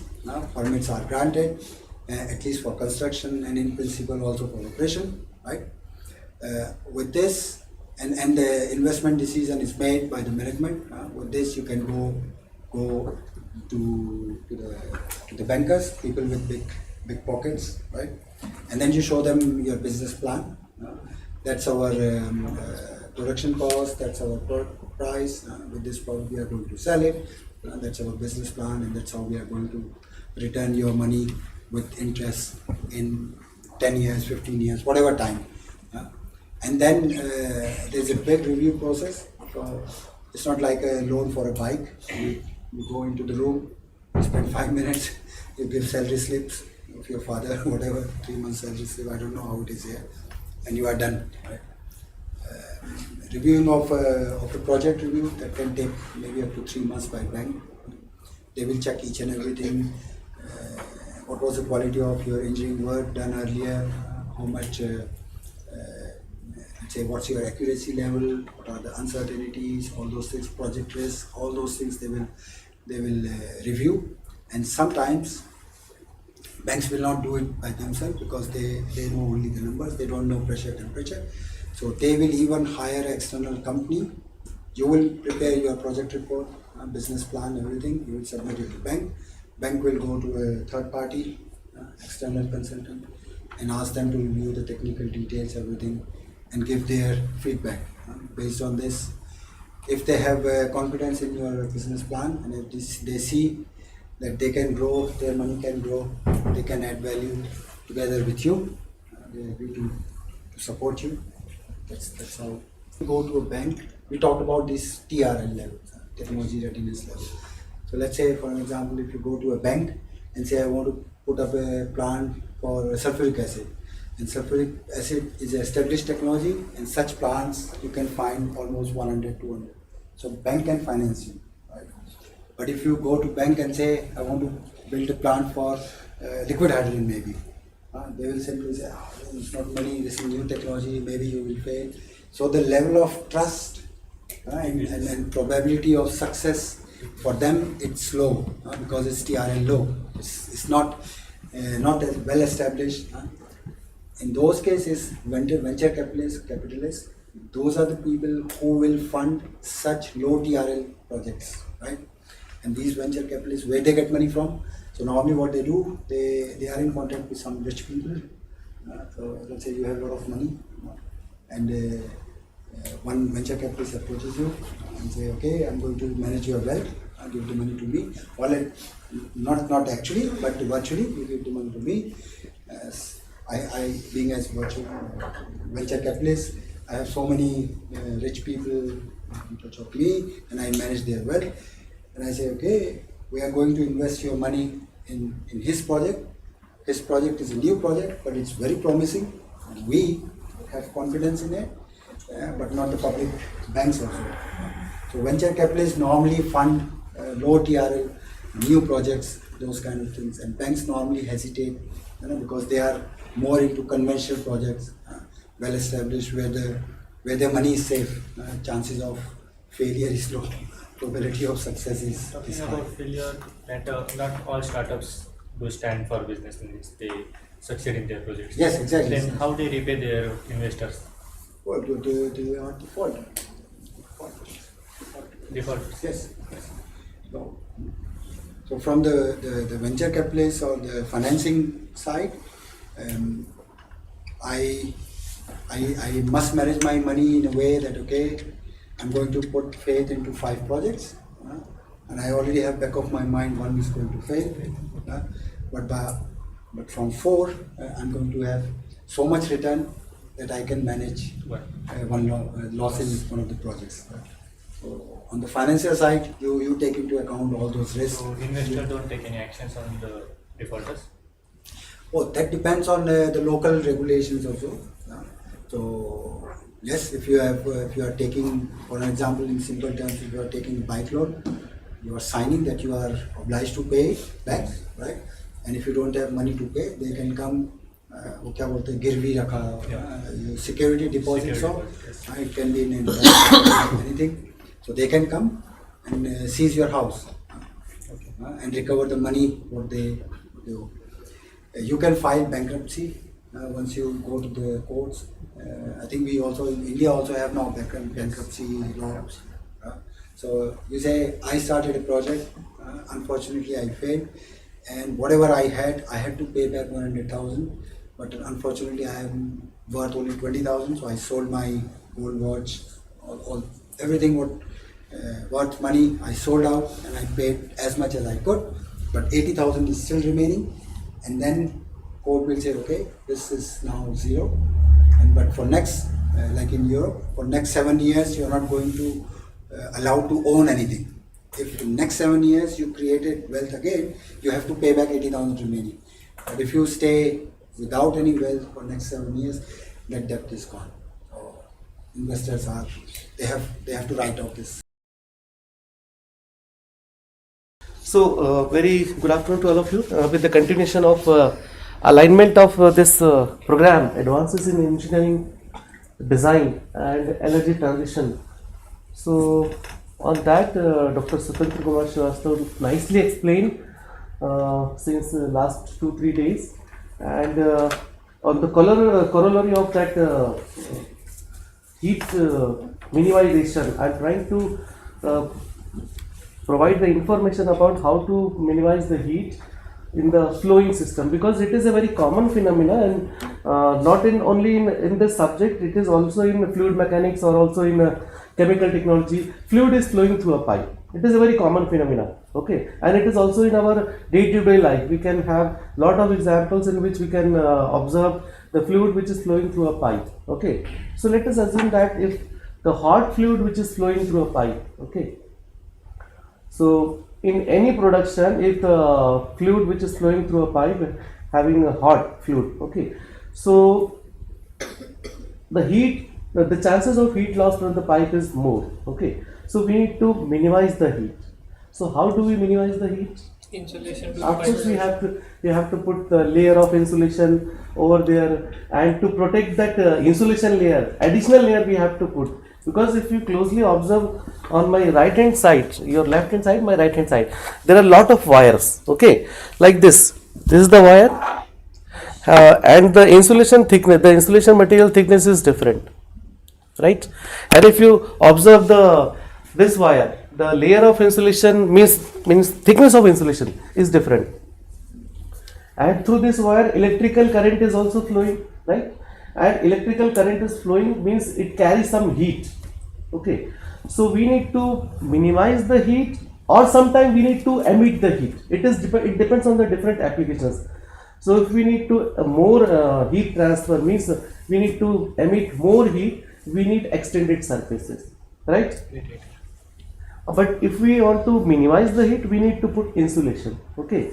So I am trying to explain what is the requirement of insulation and how we can minimize the heat. Okay, so but before that, for any happenings or any I can say the effect, there is a cause, right? Okay. So what is the cause for that heat transfer? Difference. Driving force. What is the cause for that means heat transfer? Because heat transfer is the effect, right? And for that there has to be some effect now, some potential difference. So what is the potential difference over there? Temperature difference, right? So there is a relation between cause and effect, right? So the quantity which restrict the effect, that is known as resistance, right? Okay, so we will take very simple examples. Let's say for example, yeah, so let us consider this is a cylindrical pipe, okay, and through this pipe the fluid is flowing, hot fluid is flowing, okay. So the fluid which is flowing, the fluid is flowing through this pipe, and the dimensions are mentioned over there, okay. So thickness of pipe is capital R1, right, and the length of pipe is capital L, okay, and the length of pipe is more than the thickness of cylindrical pipe, right. And the outside condition, which is means the outside condition is maintained, means the temperature of air, which is T infinity, okay, and the operating condition means I can say the heat transfer coefficient, which is maintained at H, okay. So now my question to you people, what are the various means physical properties, okay, through which H can be means affected?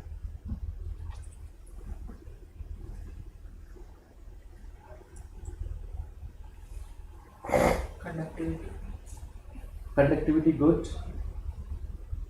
Thickness, we can say, but it is a geometrical parameter. It is a geometrical parameter. Of course, area is a geometrical parameter. Density, good. Specific heat. You said conductivity. Conductivity of what? Conductivity of air or conductivity of material? Material. Material or air? Because see, H is for outside the system. Because this is our control system, na, through which something is going in and something is going out. Okay. So we have to restrict ourselves. We have to apply a balance. Whatever we apply balance, but the mass or means the heat, we need to restrict ourselves inside this cylindrical system, right? So is this material conductivity or means air conductivity? Air conductivity, good. And anything else?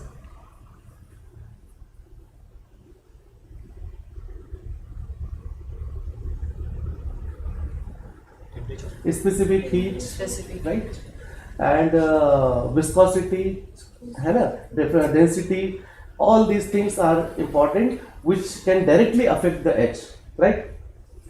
As we discussed just now, there is a relation between effect and cause. Okay, so we need to identify what are the resistance which restrict to minimize the heat, right? So because the hot fluid is flowing through this, yeah, where's so?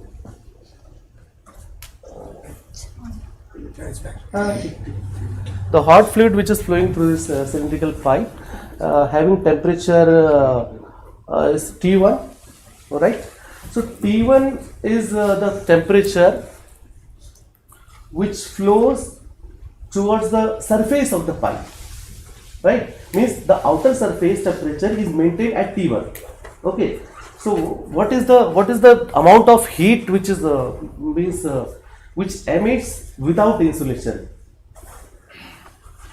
So this is the amount of heat which is the heat flux. It is not heat flux. It is the rate of heat transfer. because area is here, na? Yeah. So Q without insulation, H A delta T, right?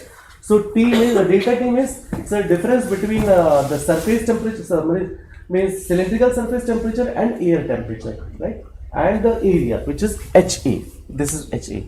Okay. Now we have to minimize the heat. Okay, heat loss. So let us we have to put some insulation over there. Okay. So this is the 3D picture. I am trying to make a 2D picture in R and theta coordinates. Okay. So this is R1, and we need to put additional insulation over there to avoid the heat losses. So having thickness R2, right? Okay. So what could be the R2 in order to minimize the heat?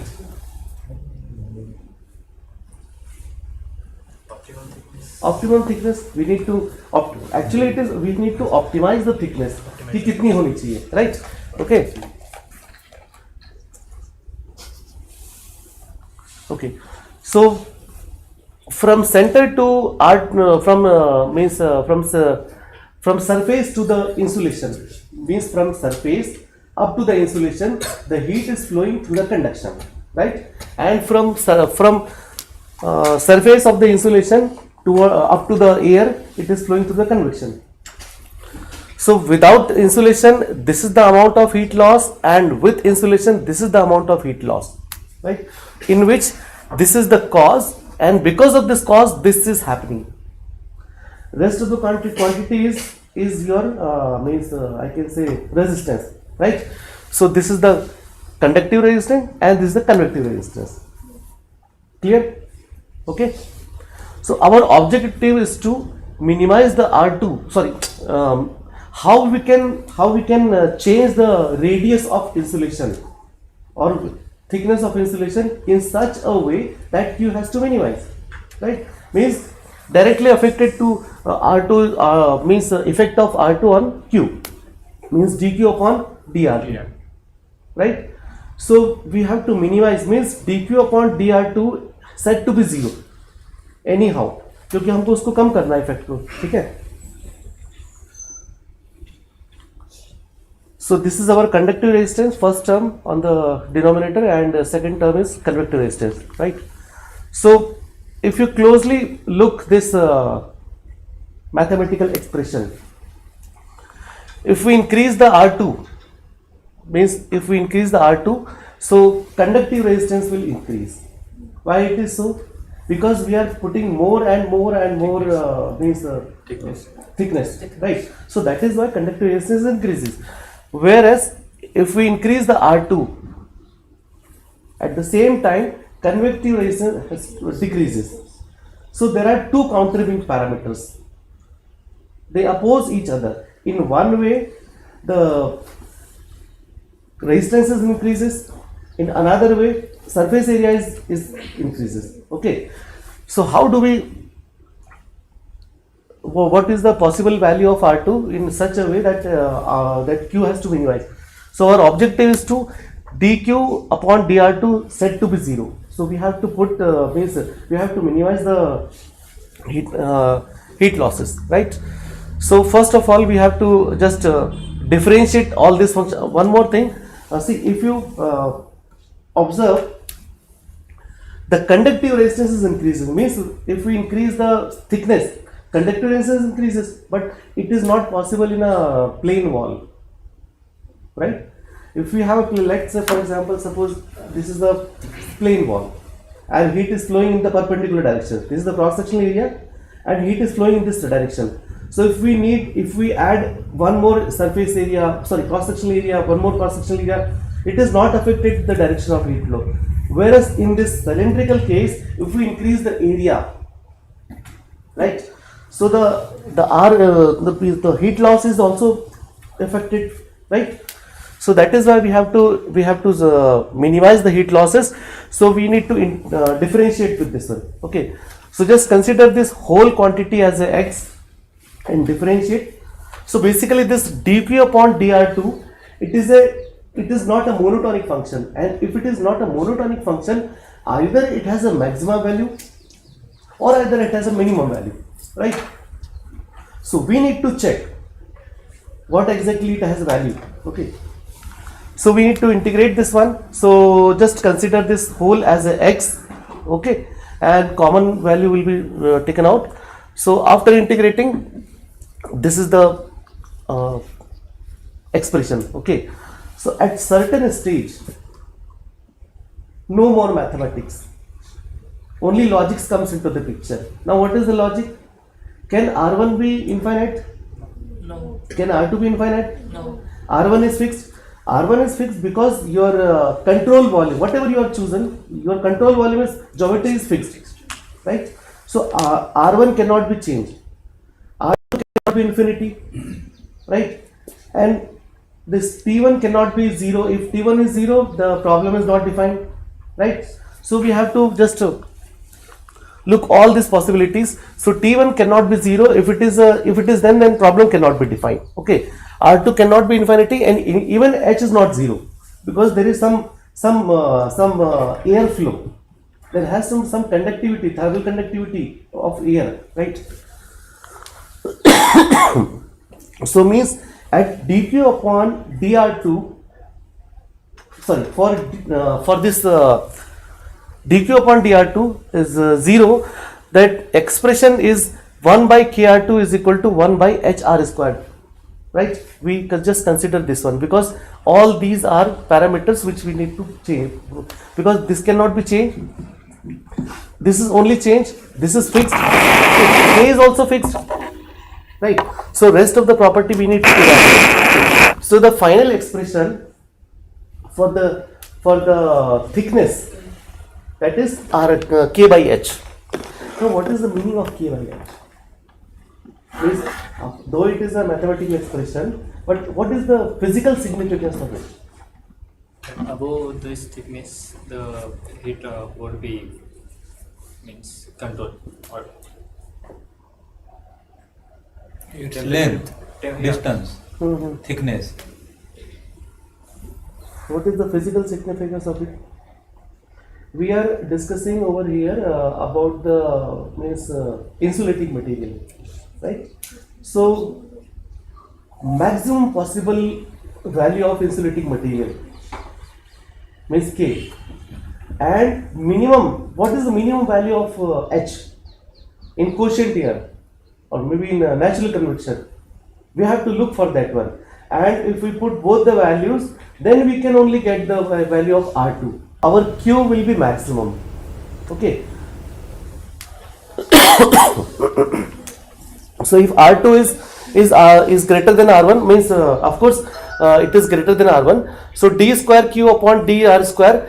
If this is 0, this is less than, means the double means derivative of this dq upon dr2 is less than 0. So means it has a maximum. Okay. And if it is more than 0, then it is minimum. Okay.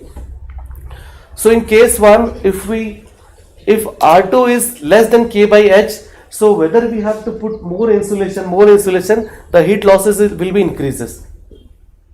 So by adding insulation, Q is also increasing, right? And if R2 is greater than K by H,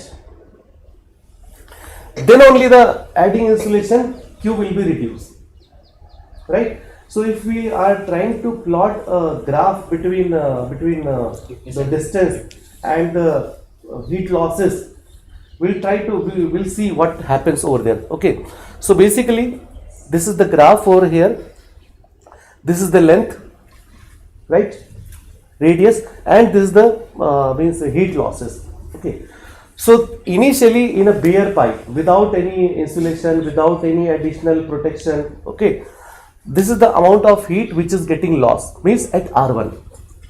Clear? Okay. And if we add more insulation, so again the heat is getting lost because the means radius is increasing, right? Means thermal conductivity, means resistance of thermal conductivity is decreases. That is why heat losses increases. So, and at this point, this is the maximum value at which the heat loss is means at this point with this distance is known as critical radius, right? So, but the problem is that our purpose is not fulfilled. Our purpose is not fulfilled because this is the amount of heat loss which is from the bare pipe, and this is the heat loss from the after adding insulation.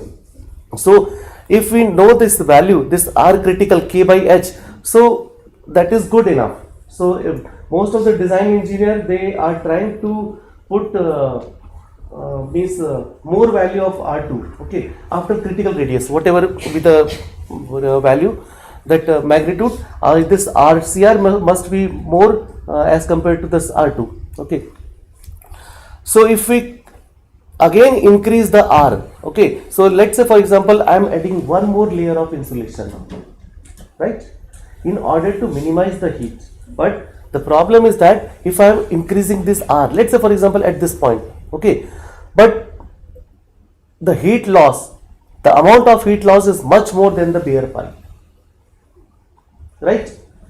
So in this graph we need, at least we need to cross this point. So this is the point, okay, this is the at least this radius must be more as compared to RCR. So this is the point at which the heat loss is equivalent to the bare pipe. Though I am adding more insulation, okay, means if I am adding insulation up to this point, I am happy, but my purpose is not fulfilled because my aim is to minimize the heat which is not fulfilled, right? So this distance is known as R crossover, okay. So this distance is now known as R crossover. So beyond that one, if we increase, if we add one more insulation, two more insulation, then only our purpose is fulfilled, right? Because let's say for example, if we consider this point, because I am happy, I am having the R critical value, I am happy, but it is not possible because at this point the heat loss is more than the bare pipe, right? So that is why most of the design this information, academically information is okay. This RCR for academic purpose is okay. But design engineer, the process engineer, they look for at least for R crossover,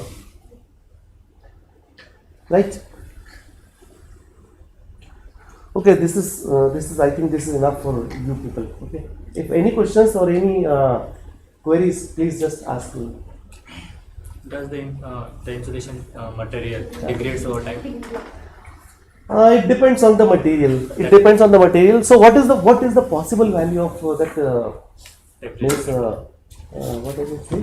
That thermal conductivity of that material, because we need to find out the magnitude, right? So this is the maximum possible of thermal conductivity, 0.05 watt meter per Kelvin in